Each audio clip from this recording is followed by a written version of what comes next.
പ്രത്യേകിച്ച് കേരളത്തിൻ്റെ ദേശീയോത്സവമായ ഓണത്തെ വരവേൽക്കാൻ നമ്മൾ കാത്തു നിൽക്കുമ്പോൾ ബാംഗ്ലൂരിലുള്ള മലയാളികളെ സംബന്ധിച്ചിടത്തോളം അവർക്ക് ഒരു ആശ്വാസ പദ്ധതിയായി റെയിൽവേയുടെ ഈ Vande Bharat. May I now request Sri Divyakant Chandrakar, Division Railway Manager, Tiruvandhuram Division, Southern Railway.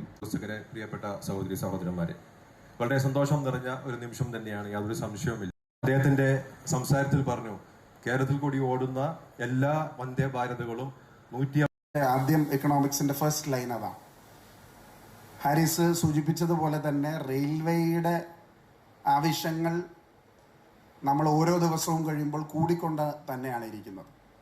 North south railway സ്റ്റേഷനുകൾ, town and junction railway stations, ഞങ്ങൾ ഈ റീഡെവലപ്മെൻറ്റുമായി ബന്ധപ്പെട്ട നിരവധിയായിട്ടുള്ള പ്രതിസന്ധികൾ, അത് നന്നായി പുരോഗമിക്കുമ്പോൾ സൗത്ത് അതിൻ്റെ കോൺട്രാക്ടറെ ക്യാൻസൽ ചെയ്യും. സൗത്തിൽ പുതിയ കോൺട്രാക്ടർ വന്നപ്പോൾ നോർത്തിലെ കോൺട്രാക്ടറെ ക്യാൻസൽ ചെയ്യും.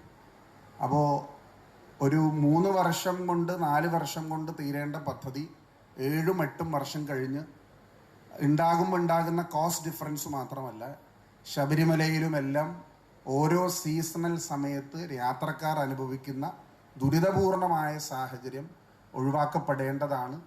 അതിനുവേണ്ടി നിരന്തരം ഞങ്ങൾ ആവശ്യപ്പെട്ടിട്ടുണ്ട്.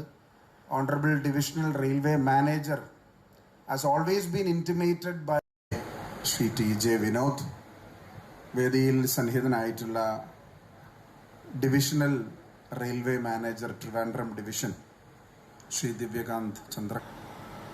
ഏറെ സന്തോഷവും അഭിമാനവും പകരുന്ന ഒരു നിമിഷമാണ്.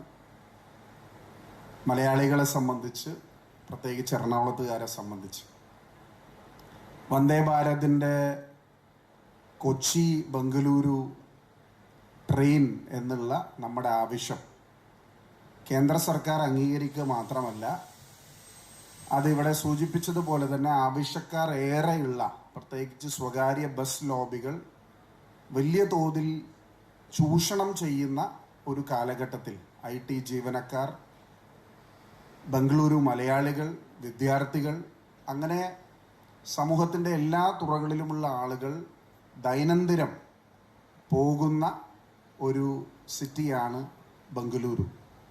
ആ നഗരത്തിലേക്ക് പോകാൻ ഇന്ന് എക്സോർബിറ്റൻറ്റ് ഫ്ലൈറ്റ് റേറ്റ്സ് ഉള്ള ഒരു സന്ദർഭത്തിൽ ഏറ്റവും ക്ലീനായിട്ടുള്ള, ജനങ്ങൾ അംഗീകരിച്ചിട്ടുള്ള വന്ദേ ഭാരത് എന്ന ട്രെയിൻ, അതിന് 8 നിന്ന് 16 കോച്ചുകളാക്കിയ, നിരന്തരമായി പാർലമെൻറ്റിൽ ഞങ്ങൾ ഉന്നയിച്ചിട്ടുള്ള ഈ വിഷയം അംഗീകരിച്ച ബഹുമാനപ്പെട്ട കേന്ദ്ര റെയിൽവേ മന്ത്രാലയത്തിന്, അതിൻ്റെ മന്ത്രി ശ്രീ അശ്വിനി വൈഷ്ണവിന്, പ്രിയങ്കരനായ മന്ത്രി ശ്രീ സുരേഷ് ഗോപിക്ക് ഹൃദയം നിറഞ്ഞ നന്ദിയും ആശംസകളും ഞാൻ അറിയിക്കുക. ഈ ചടങ്ങിൽ സംബന്ധിക്കുന്ന